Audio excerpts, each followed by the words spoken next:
Hello there, good afternoon. How was your weekend? Mine was awesome. Thank you for asking. And of course, my week was awesome. And I do hope that you're enjoying your weekend. And this is the Sporty Monday.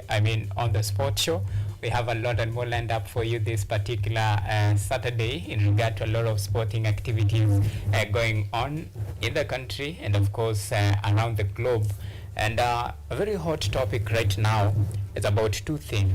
One of them is unceremonious exit of Harambee Stars from the 2025 Africa Cup of Nations qualifiers. Well, we had a lot of expectation going to this particular game. Many people had thought that probably this could be our moment to seize, but as fate will have it, it wasn't our day. And of course, Harambee Stars goes out of the 2025 Africa Cup of Nations. And of course, we live to fight another day, probably the 2027 AFCON. Regard to this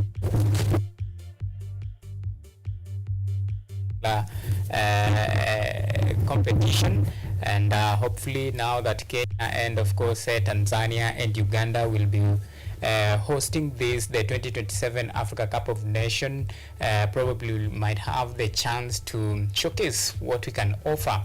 Three things stood out. Now, prior to this particular tournament, the coach categorically was clear about the quality of players at his disposal, especially when it comes to attacking front. Given the services of two key players were lacking. I'm talking about Masood Juma and of course Ayub Timbe, who are missing from this Harambee Stars squad. Could it be the reason why probably Harambee Stars were unable to break down Zimbabwe side who have already qualified?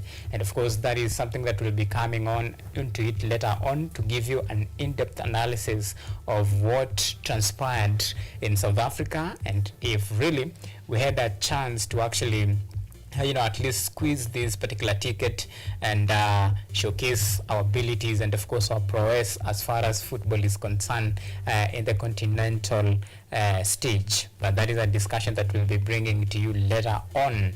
And of course, particularly this week for the lovers of feast, we have seen a lot of very controversial fight that many think that many thought may that given the hike and of course the expectations prior to the fight, that maybe they were in for a good show, but to their disappointment it did not live up to the expectation.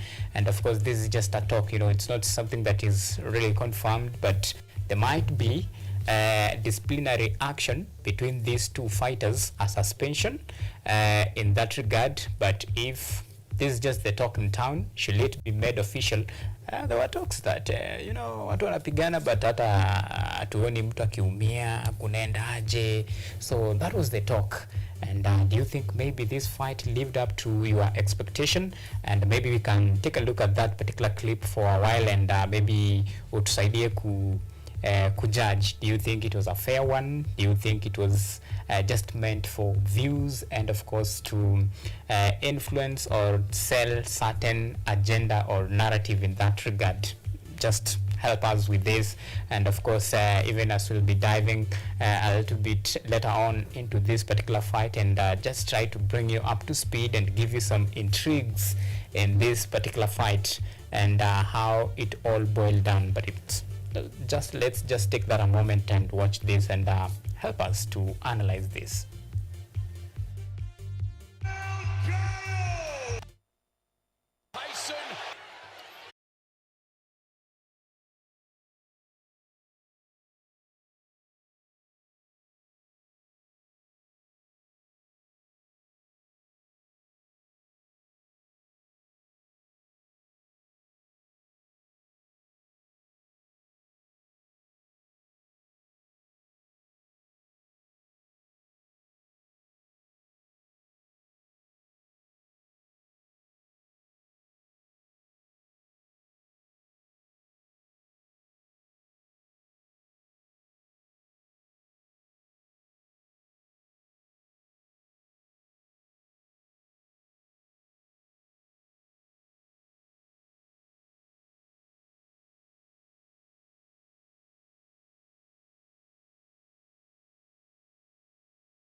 Mike Tyson, but he was very reluctant, very hesitant. Why?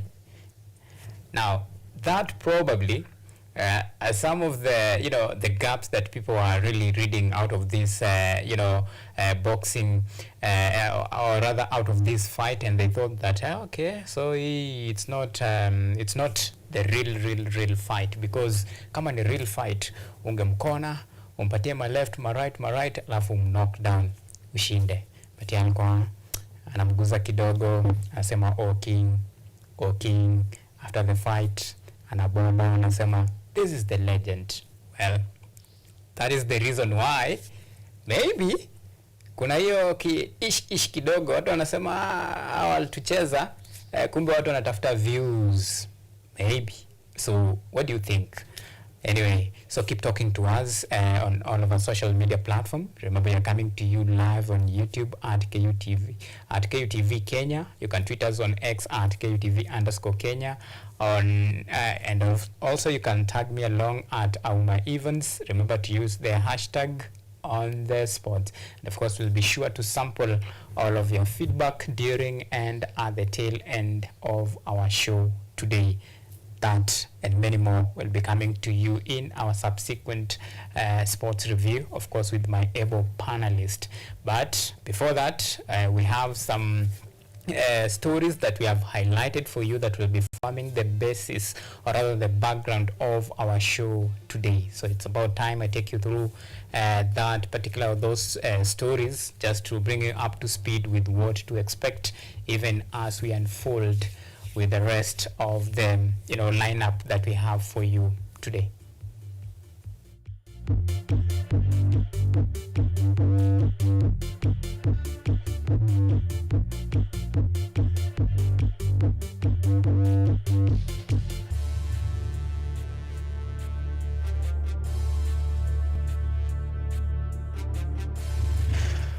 All right, so we begin with the latest, and of course this is a very sad news for Kenyans, especially for football enthusiasts.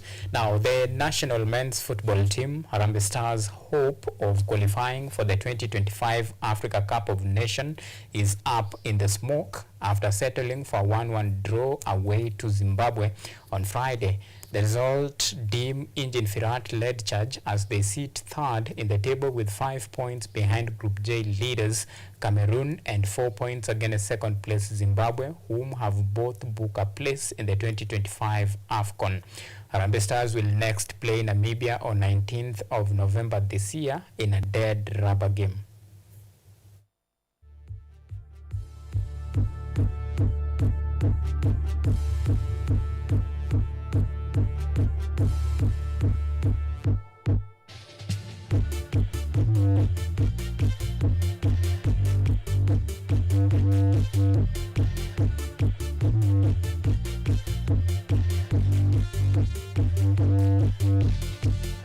It is end of road, but not forever, but just the end of road for Harambee Stars and Engine Firat, boys, in regard to this particular qualification of the Africa Cup of Nations qualifiers, the 2025, that will be held in Morocco. As far as that quest and dream is concerned, it is done and dusted. For now, the best that the country can do is just to move on, shake off the dust, clean the house, and of course, try again.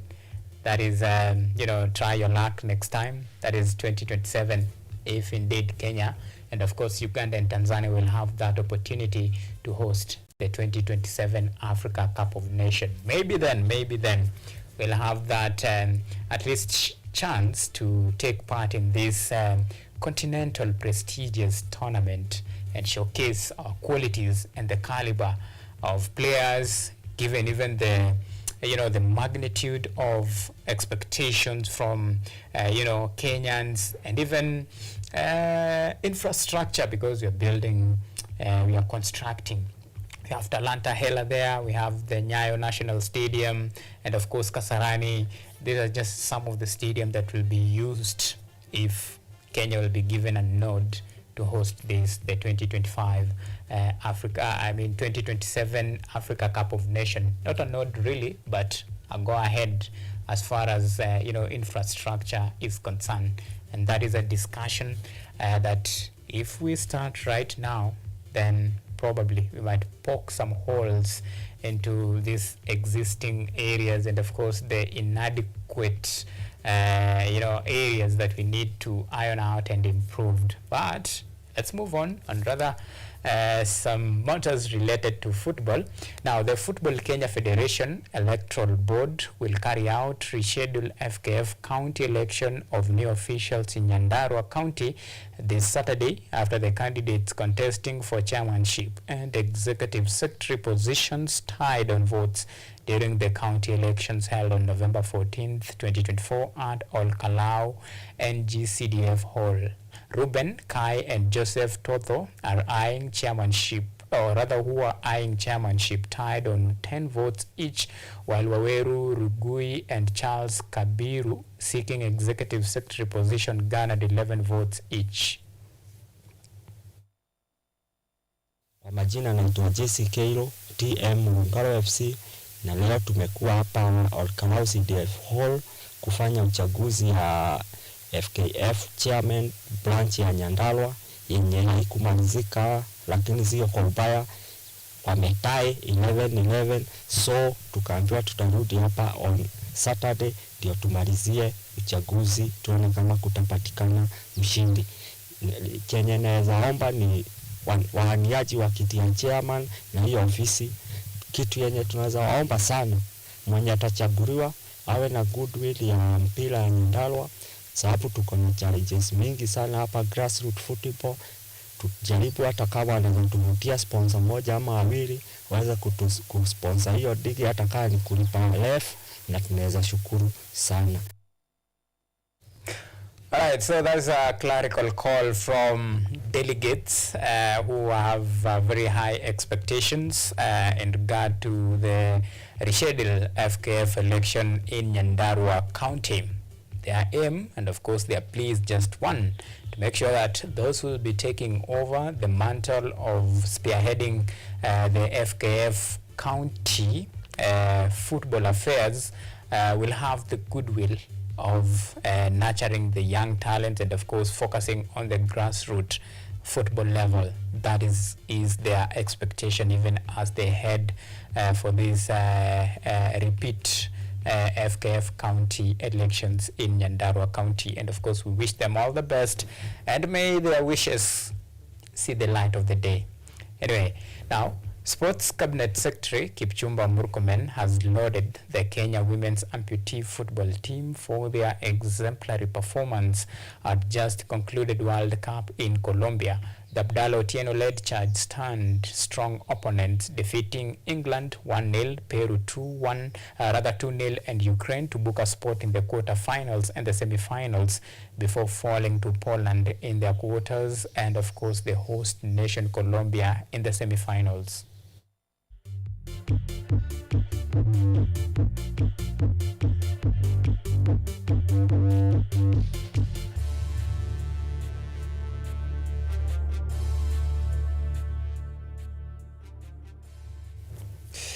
We say heko to the team for showing resilience, determination, and of course hard work, gunning down the likes of England and Peru. It's not an easy affair.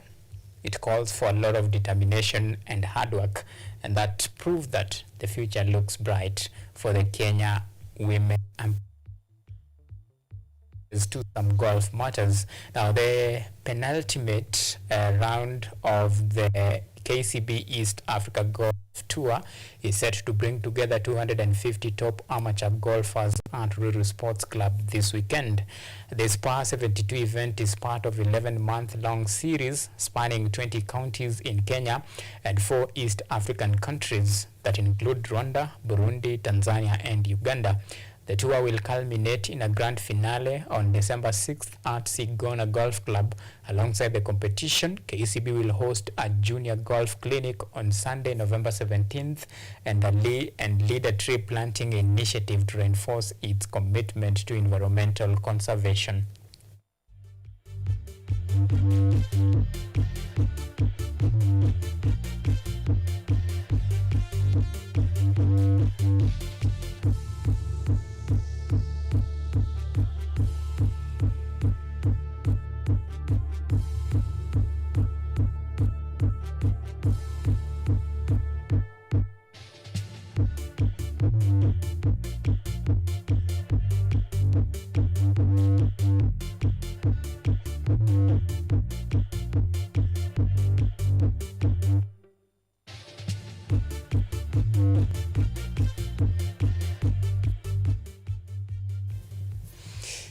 Alright, remember that event is currently underway at Ruiru Sports Club.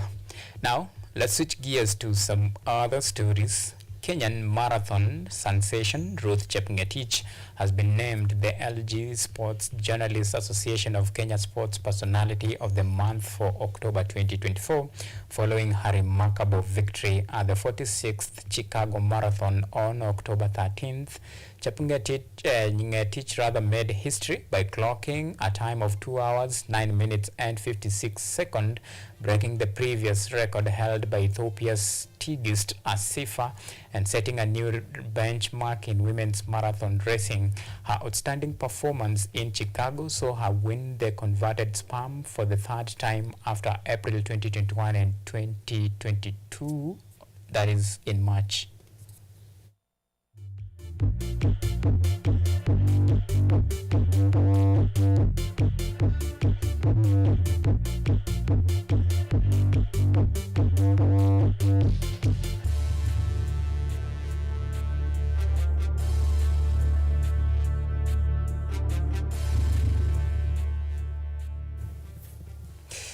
Congratulations to Ruth Chepngetich for that exemplary performance and, of course, raising the Kenyan flag in the global stage.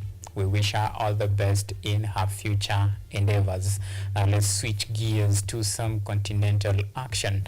Tanzania will be hoping to bag all 3 crucial points when they travel to Ethiopia to take on their East African counterpart at Stade des Martyrs. Meanwhile, in the other fixtures lined up for today in the AFCON qualifiers, Guinea will be hoping to secure a spot in the continental showpiece when they welcome Group H leaders DRC Congo at Alisana Outra Mpepa Olympic Stadium. On Sunday, Algeria will be down to action against Liberia. At the same time, Togo will be out to hunt their first win when they take on second place Equatorial Guinea in Group E, while Malawi will take on Burkina Faso and Rwanda will dare to dream against the mighty Super Eagles on Monday.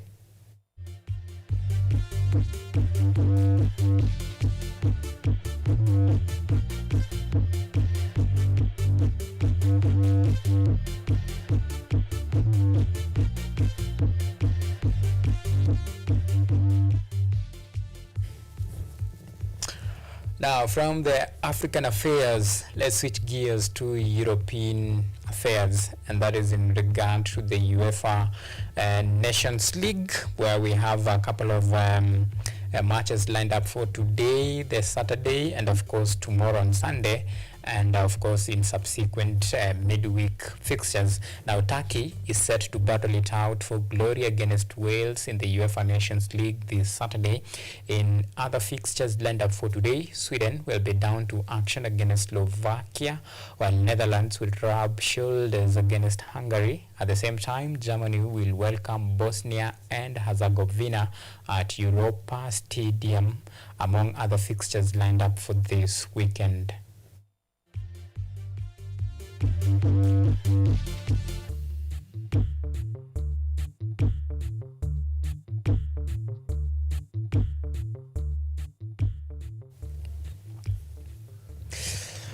All right, so that is in regard to the fixtures lined up for the UEFA Nations League, and of course in the Africa Cup of Nations qualifiers, and we'll be bringing you, an in-depth analysis in regard to these particular fixtures and what you need to know about the AFCON qualifiers and the UEFA Nations League. Okay, so how is your favorite team faring on? When you talk about the Africa Cup of Nations, of course your favorite team is Kenya because of the loyalty, obviously. Well, we were bundled out of this competition, but never say never. We still have some hopes maybe in the near future. But that brings us to our question of the day, where we are asking you, what's your take on Harambee Stars AFCON qualifiers? What's your take on Harambee Stars performance in the AFCON 2025 qualifiers? Talk to us. Give us your views, comments, your thoughts on this. Do you think maybe the team would have done better, or this was their best? Who do you blame for this? Is it coach, the players, or the injuries? Remember, the team is lacking the services of key players, especially when it comes to the front line attacking. The duos of Masoud Juma and Ayub Timbe, remember, were missing in this traveling squad to South Africa to face Zimbabwe. Do you think that could be the contributing factor of the result that we saw, a 1-1 draw against Zimbabwe that deemed Harambee Stars fate? Do you think that could be the reason? Keep talking to us. Do you have maybe some reservations in regard to this? Do you think we could have done better than what we probably posted? That is the conversation that we want to hear from you. You can talk to us, join in the conversation, and of course my panelist will be here to help us unpack this very heavy topic, especially for the football lovers, because of the loyalty and of course the genuine blood that trickles down, the football love, and of course the love for our country, our beloved team. We were so close to clinching this ticket. Remember, there is a time we were leading alongside Cameroon, 4 points each, but because of goal difference, we were sitting top of the table. What happened? When did the rain started beating us? Big question, right? We'd like to hear from you, and of course we'll be exploring on that. And of course we'll even be switching over to the UEFA Nations League. There is a team that is really struggling. Once a dominant factor, a dominant team, not only in Europe but in the world. I'm talking about the fall of France. What is happening with France? A team with vast and quality players, plenty of talent and pool to choose from. What is happening to one of the, shall I say, is it fair to say, once a mighty team, now a shadow of its former self? But you'll help me to judge if it's actually a shadow of its former self, or it's just a turbulent and a passing storm that in fullness of time, of course, they'll return to their former glory. There are some of the insights that we'll be taking you through after this very short break. And of course, don't forget about our question of the day. We are asking you, what's your take on Harambee Stars Africa Cup of Nations 2025 performance? What's your take on Harambee Stars 2025 Africa Cup of Nations performance? Keep talking to us. Remember, our social media channels are open. You can send in your views. You can tweet us on X. You can talk to us on YouTube. You can hit me personally on my X account at Auma Evans. Remember to use the hashtag on the spot, and we will be sure to sample all of their feedback at the tail end of this show, and of course during this particular show. But it's time to take a very short break. When we come back, it's all about sports review. See you in a while.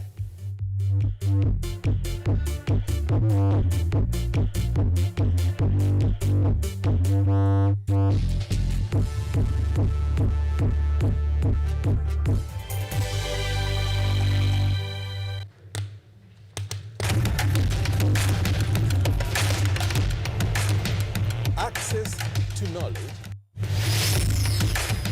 solution to unanswered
All right. All right, welcome back. Now, this is the second segment of On the Sports Show. This is where we take you through sports review and analysis. Remember, right now, it's about time we talk matters football. And to be precise, we want to talk about our beloved team, Harambee Stars. And yesterday, the result wasn't that bad. It was a draw. But the expectations that we had as a nation and of course as a team is that at least we'll clinch a spot in the upcoming 2025 Africa Cup of Nations that will be held in Morocco. But as fate will have it, that dream is up in the smoke and we'll have to try again next time. So the big question that we are asking, what could have been the mistake that we made as a team, or what could have led to us leaving this stage unceremonious, given the fact that we only have one match of which will not count at this particular moment because Cameroon, the league leaders in Zimbabwe, have already qualified. So that means even if we played the remaining match against Namibia and we win, it will count for nothing totally. That will be a rubber dead match. So that means that for this particular edition of the 2025 Africa Cup of Nations will not be there. But I have my guest here to help us unpack this very heavy discussion. I'm sure because hapa ni loyalty and in a play. Loyalty and patriotism next together. First of all, how was your week? Wiki imekuwa poa. Mashuguli imekuwa, but we thank God for the gift of life and the gift of sports in general. So Harambee Stars nayo imetuangusha hii wiki, but all in all we also pray for a better school hii squad yetu ya Harambee Stars ndio tuweze kupata more chances of games, more chances of represent our country. Tuseme sisi pia si wazuri tu kwa riadha, but we can also do well in football. Gone were the days. You long for those days. Yeah, I can on age. Yeah, gone were the days. All right. And even as we reflect on Harambee Stars' performance, what does it take to return Kenya to its former glory? Especially, and this is in regard to the yesterday's performance. First of all, wewe unaweza analyze aje Harambee Stars performance against Zimbabwe? Against Zimbabwe jana, the performance jana was really we were struggling. Hata tulikuwa tuna struggle to get that equalizing goal. We were 1-0 behind from first half all the way mpaka dakika second half like ya 50s huko 60s. So we were all trailing behind Zimbabwe all that game. So it was not that good. Hatukuwa poa. We are lacking something in the squad. So that's what I can say. Nini tunalaka? Okay, players work on, they are not up to that quality. Can win something as a country. They are not up to that task that can win something as a country. So we just need something to be added in that squad. All right. We are looking something. Well, on Thursday, prior to this tournament, the match between Kenya and Zimbabwe, Harambee Stars head coach Injin Firat actually raised some concerns in regard to the squad, and there were key players who were missing, especially in the front line, the attacking, especially the attackers. The services of the likes of Masood Juma and Ayub Timbe were greatly missed in that match between Harambee Stars and Zimbabwe. Do you think maybe because hawa ni players tegemeo, and of course we have seen their qualities and caliber, anytime wakidon the Kenyan jersey na showcase what they have. Do you think probably Ian is the reason why a draw is not bad, but maybe that is the reason why atukutesa sana in the upfront? The kwanza missing of Masud Juma, I think that was a very big blow to us, because Masud always comes through.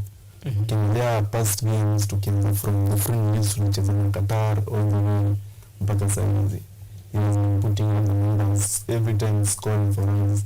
That's why tumekuwa much better advanced time. But now that we are lacking players and we are also lacking the skills at in the midfield, Evans, we are lacking the creativity as a country. So I think the luck Auma players to the attacking two players pay to cost. Now, unajua, yes, the coach knows that we lack and very key the services of key players, but when you look at our domestic league, I think we have players with quality when you fill up the gap. Is it the culture what is happening? Because I'm sure like those spaces and of course the gap that were left with these two key players, it got filled with players even kama wanacheza in the domestic league, or is it over reliance on broad-based players? Ndo kidogo maybe coach anaanza kulamenta akisema like because the team we are lacking the services of this player, so the coach is just lamenting about the quality of players. Well, yet at the same time ndo sasa the captain of the ship ndo anafasa decide like, because I know there is a gap, tutafill a gap na hii to make sure that the ship does not sink. So is it lack of options? I don't think we are lacking options in year to FKF. We can't in all these 18 teams or around how many teams, 20 teams, hatuwezi kuwa tumekosa some players who can fit issues like in Masud and who the players that were missing. I think there are just some, the coach just akona hiyo play style yake. He knows that we are missing, but also insist on not picking, deliberately not picking the players that can fit the role. So I think it was a huge mistake for us. Though the captain Munga and Ronnie was also there, but then he should have picked from our league players who can fit the gap. Okay. Yeah. All right. And remember, we're talking about the Africa Cup of Nations qualifiers, and I think I can take you through some of the teams that have already punched the ticket, and in this regard, and of course, in our group, Kenya were placed in Group J alongside Cameroon, Zimbabwe, and Namibia. In this particular group, two teams have already qualified. That is the league leaders, or rather the group leaders, Cameroon and Zimbabwe. They have already qualified. They have already punched their ticket to the 2025 Africa Cup of Nations. And in other teams that have already, clinched their ticket, we have the host nation, that is Morocco. By the virtue of being the host nation, so the ticket is the ticket was handed to them automatically. Then we have Burkina Faso, another team that has already clinched the ticket. We have Cameroon, we have Algeria, dominant teams, if you ask me. The likes of DRC Congo, remember this is a team that in the last edition we saw their quality. They really fought until the last minute, and this time round they've already claimed the ticket, and they'll be marching all the way to the 2025 Africa Cup of Nations that will be held in Morocco. That is the Democratic Republic of Congo. Then we have Senegal, Senegal is not a surprise name when it comes to the Africa football. This is one of the most dominant teams in the African continent. Remember, right now in terms of FIFA ranking, Senegal are in I think they are second in the FIFA ranking as far as Africa is concerned, behind Morocco. And of course, they already clinched their ticket. Then we have Egypt, another big name, another dominant team, and the most successful team as far as this competition is concerned. That is Egypt. They already claimed their ticket. And then we have Angola, another not really surprising name, but in the last edition of the 2023 Africa Cup of Nations, we saw what they did. And of course, now this is a team that many people will be eager and keen to see how the event will actually they will play, and of course how they will actually push for the big team, the big guns in the African continent. And of course they have already punched their ticket to the AFCON 2025. Then we have Equatorial Guinea. They have already qualified.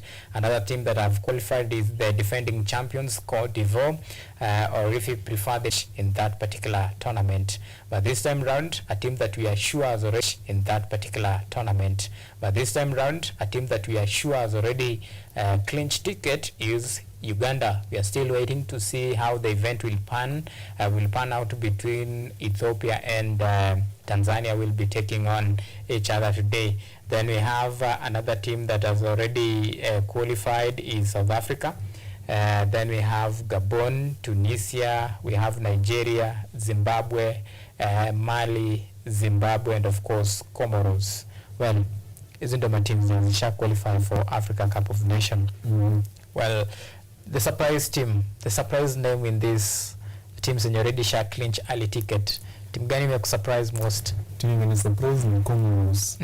Yeah, nilikwambia hapo mapema, Comoros ukiangalia this country, it's a very very small number tuko hivyo. With a very very small population. But ukiangalia how they performed kwa group stage, very very exceptional. Yeah, they clinched a number 2 in the table, and they're performing ahead.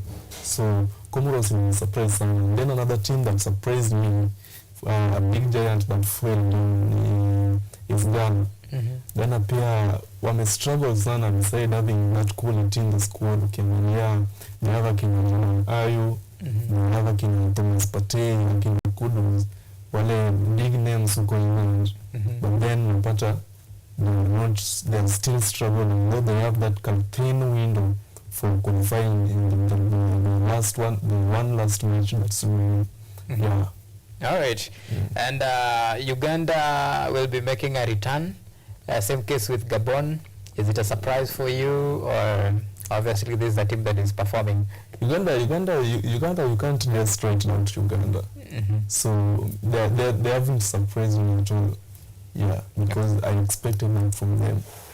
Yeah. And now let's take a look at some of the fixtures, the Africa Cup of Nations fixtures. Just I'll go them through quick, and maybe you'll give me your analysis and a prediction on this. So today is Saturday, the 16th of November, fixtures that we have today in the Africa Cup of Nations. The first fixtures we have, this is an East Africa derby. Ethiopia will be welcoming Tanzania. Yeah. That match, I think Tanzania will win it. Yeah. And this is a determinant match, remember? Yeah. Because all is at stake, especially for Tanzania and Guinea. Yeah. Because Guinea will be playing against DRC Congo still today. So if DRC manage to beat Guinea and Tanzania win against Ethiopia, then we might be having another East African nation represented in the AFCON 2025 in Morocco. So that is the fixture of today. So scoreline? Scoreline Tanzania versus Ethiopia. I think it's a 2-1. A 2-1. Yeah. And we have now another one still in same group, Guinea versus DRC Congo. DRC Congo will win, obviously. Yeah. Given the quality of Guinea, DRC Congo will still win. DRC Congo will still win. Yeah. Margin? The margin there is 1-0. 1-0 Yeah. in favor of DRC Congo, right? Yeah. Then on Sunday we have Algeria, Liberia. Algeria versus Liberia. You know, Algeria will still win. Mhm. Now we are qualified already. Mm-hmm. They are going to win that game. Mm-hmm. Yeah. Score? 2-0. 2-0. Yeah. There's a team that really scores a lot of goals. Yeah. Especially these the North Africa teams. In these qualifiers, they have really scored a lot of goals. They score goals for fun. Yeah. Anyway, then still on Sunday, we have Togo versus Equatorial Guinea. Remember, Equatorial Guinea has already qualified. Yeah. Mm-hmm. Okay, I think Equatorial Guinea. Yeah. Will win. Yeah. Togo, I agree with you on that one because Togo has never won any single match. In fact, wamepoteza zote during this campaign, the qualifiers. So that probably for investors, is a sure thing.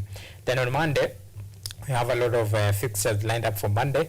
Monday we have Malawi will be up against Burkina Faso. Burkina Faso already washa qualify. So Malawi but don't struggle. It's a draw. It's a draw? Yeah, between Malawi and Burkina Faso. Mm-hmm. Yeah. That's a draw. According to you, Nigeria, Rwanda? Nigeria will win. Score margin? The Eagles might have a two up. A 2 up? Yes. Then we have Sudan and Angola. Sudan and Angola will win. Angola will win. Yeah. Angola is already qualified. Yeah. They lead the league. And this has been a stumbling block, especially to Ghana. Yes. With Angola. So remember, a win is by all means necessary for a team like Ghana to progress to the next stage. So talking about Ghana, they'll be up against Niger. Prediction? Ghana versus Niger. Mm-hmm. I think, looking at it, it's a very difficult match. Mm-hmm. Ghana's been struggling. I think maybe their key players, Unana Partey has been injured most of these games, but they still have the quality. I think if they play well, they will win. Mm-hmm. Yeah, but still placing the bets on a draw. On a draw? Yeah. Okay. To dim the fate of Ghana. Yeah. All right. Then Comoros, Madagascar. Comoros versus Madagascar. Mm-hmm. I think Comoros will win, but they've already qualified. Mm-hmm. Yeah, they will still win. Okay. Central African Republic versus Gabon, another team that has already qualified. Anyway. It's a draw also. It's a draw also. Yeah. Then on Tuesday, this is the mother of all, Kenya versus Namibia. Kenya versus Namibia. Prediction? Hii naye tutapiga kumaliza. Na tuko home. Na tuko home ground. Okay, it will be played in Uganda. I think we'll win it just to have our finishing power hapo tu. Kuvutia machozi. Wapiga na hasira ya kuto qualify. Hasira yenye tungetolea Zimbabwe sasa ndo tunapelekea Namibia. Of which at the end of the day ita count. Yeah. Anyway, then Cameroon, Zimbabwe, that's a very interesting one. Cameroon versus Zimbabwe. Cameroon. Yeah. With a score margin of 2-1. 2-1. Yes. Well, I beg to differ on that. Zimbabwe hawajafungwa bana. Hawajashindwa na hawafungangi bao mingi. Sisi tulimanage one. Hakuna team kwa hiyo qualifying campaign imemanage ku score more than just one goal. So you think it's a draw? The best draw. Best is a draw. Best is a draw. I think Cameroon will still win. Cameroon will win. Yeah. I think the best it's a draw there or a win for Zimbabwe. Then Mauritius versus Cape Verde. Mauritius versus Cape Verde. Also a draw. A draw. Yeah. Then we have Guinea-Bissau, Mozambique. Guinea-Bissau versus Mozambique. Mozambique will win. DRC 1-0. Okay. 1-0. Yeah. DRC Congo, Ethiopia. Okay, DRC Congo versus Ethiopia. It's an easy one. Yeah, we are DRC. It's a DRC. Then Tanzania, Guinea. There's still it again. So it's not over until it's over. Tanzania versus Guinea. Mm-hmm. And that's a tough one, but I think it's a draw. It's a draw. Yeah. So then Congo, Uganda. Congo versus Uganda. Mm-hmm. That one also is a tough one. Mm-hmm. I think that one also 1-0 1-0. in favor of Uganda. All right. Then the battle of the Souths. We have South Africa versus South Sudan. South Africa versus South Sudan. South Africa will automatically win. Then they have already qualified. Mm-hmm. Yeah. Score margin? Score margin 2-0. Senegal, Burundi. Senegal, Burundi. Senegal will win that one. That one is easy. Easy one. Yeah. Then we have Ivory Coast. The defending champion will be up against Chad. Ivory Coast versus Chad. I think Ivory Coast will win it. Mm-hmm. Yeah. Score margin of? Score margin 3-0. 3-0. Yeah. All right, so that is the fixtures lined up for the Saturday, today, the 16th of November, and of course tomorrow, 17th of November, then on 18th and 19th, that is on Monday and Tuesday. That's when the campaign, the Africa Cup of Nations qualifying campaign, will officially come to an end. The curtain will fall down on Tuesday. Until then, remember there is some team that will know their fate after the last match. And of course, another very key affairs or another key team to watch is the pace between Guinea and of course Tanzania. This might stretch to the final wire. Remember, Tanzania are facing Ethiopia today. If they win, they'll be boosting their chances of actually clinching the ticket to represent their respective nations and of course the East Africa bloc in the 2025 Africa Cup of Nations. But it's very important to note that the team that leads that particular pack in Group H is DRC Congo, who have already clinched their ticket. DRC Congo will be facing Guinea. So the outcome of today's game will matter. If Guinea wins against DRC Congo, then they'll be boosting their chances of actually making a slot, or rather claiming a slot in the qualifiers campaign, and of course in that regard the 2025 Africa Cup of Nations. And that is where we wind it at this particular time as far as the Africa Cup of Nations tournament is concerned. Remember, these are the qualifiers. And now we want to switch gears to something closer home, the FKF elections.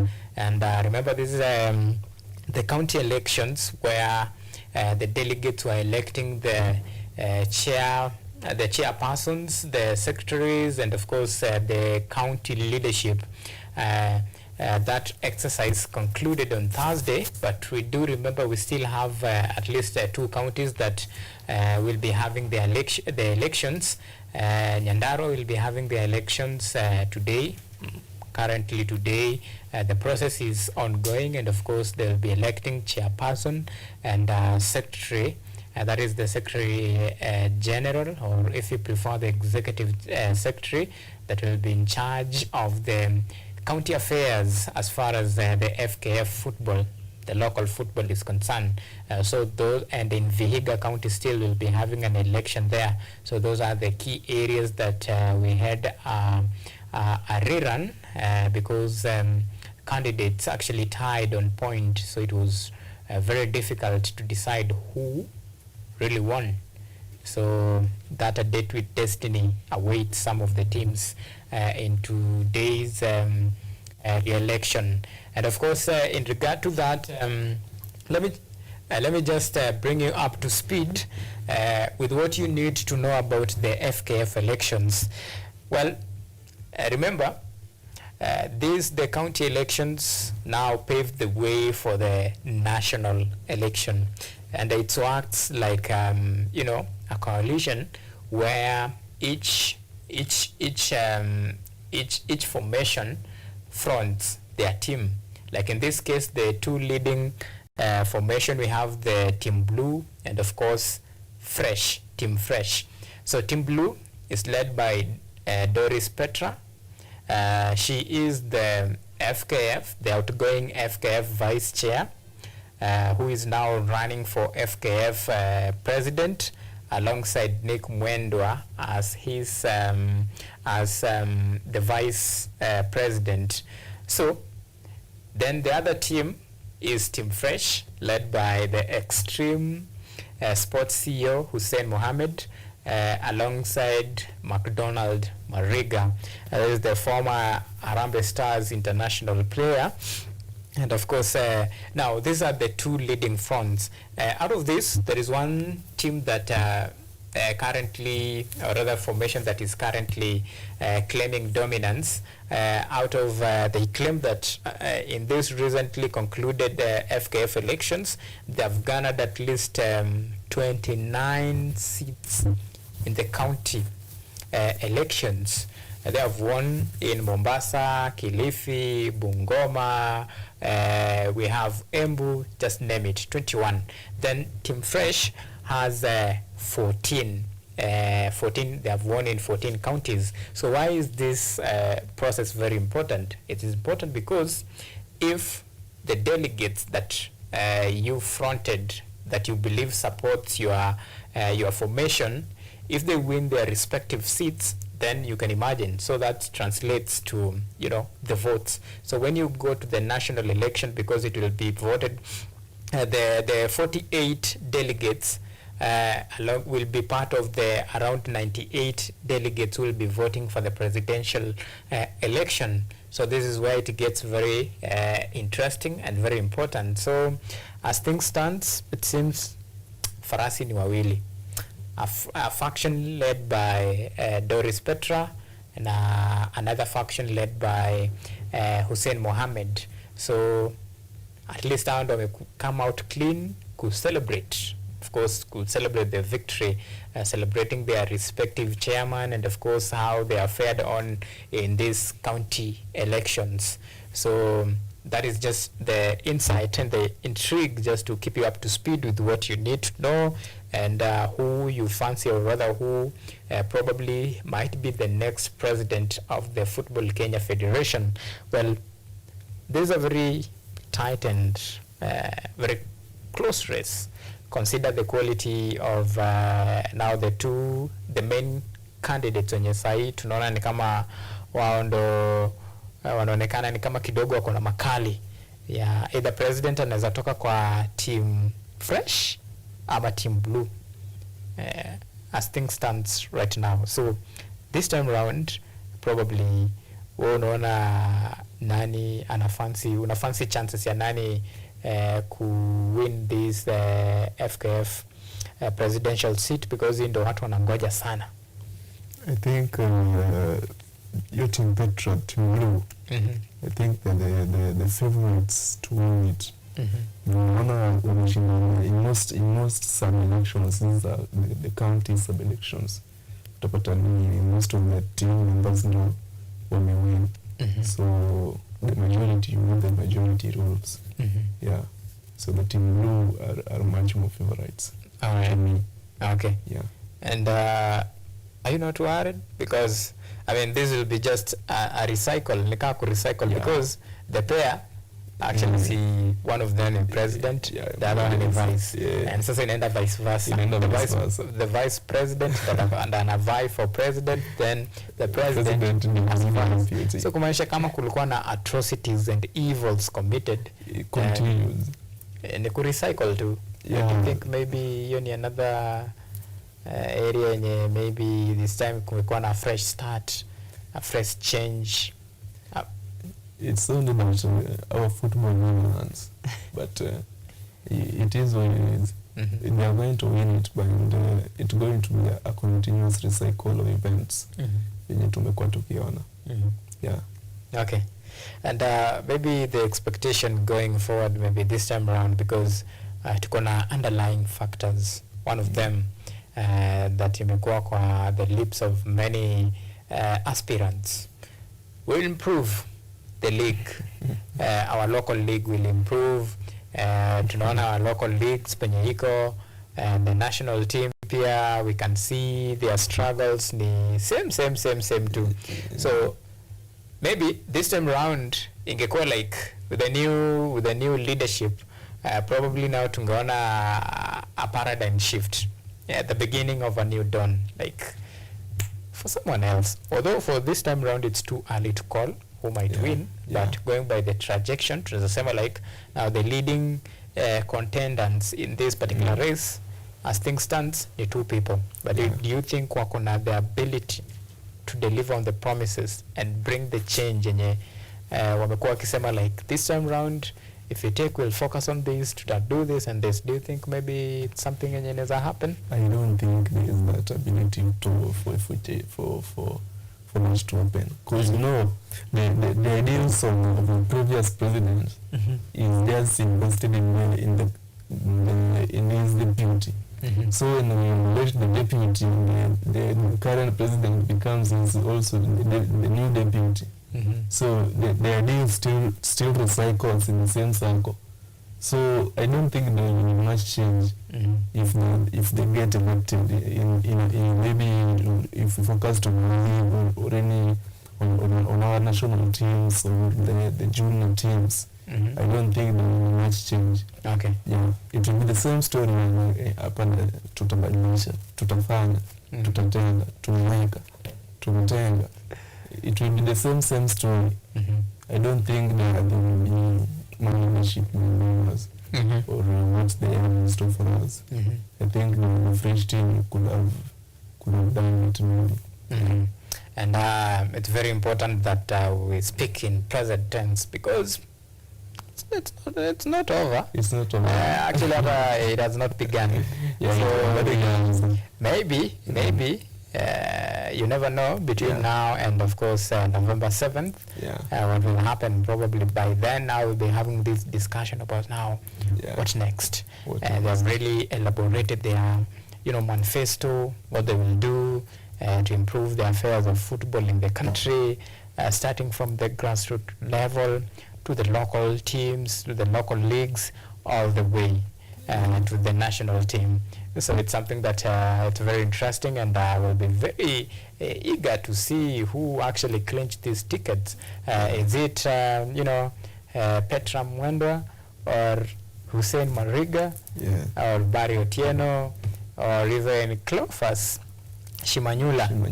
Very interesting to see, because they are very potential candidates, and of course their manifestos very well elaborated, and if implemented the way it is, well, the future might look bright.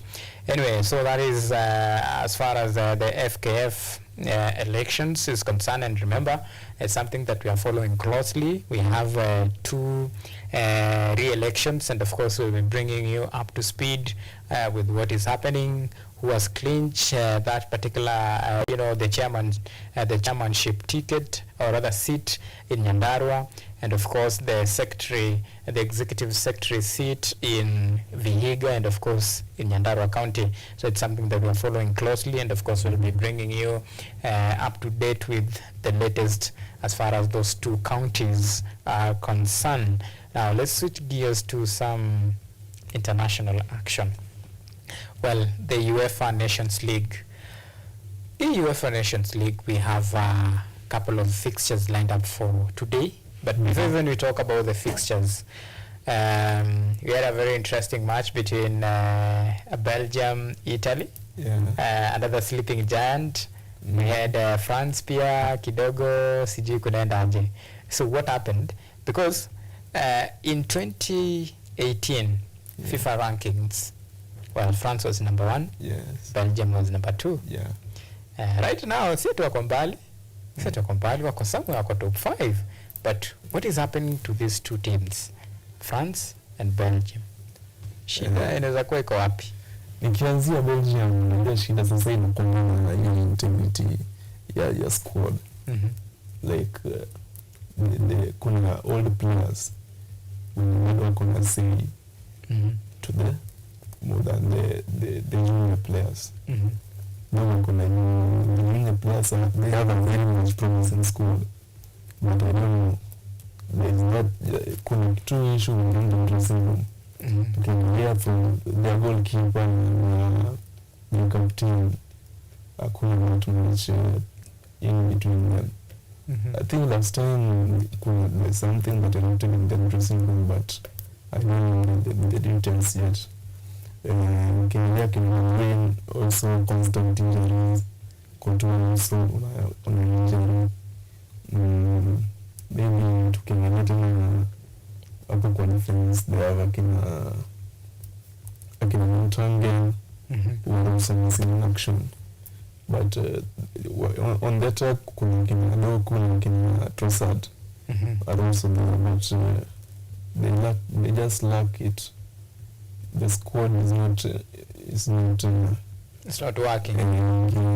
The formation is not forming. It's not forming.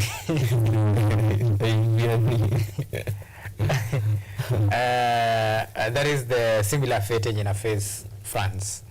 France, I don't know. Mbappe currently is focusing on his Real Madrid corner, new career. So I think he prefers to stay at Real Madrid and maybe focus on his personal career rather than representing the country. That's why I think he refused the call-up, which brought issues between him and the coach.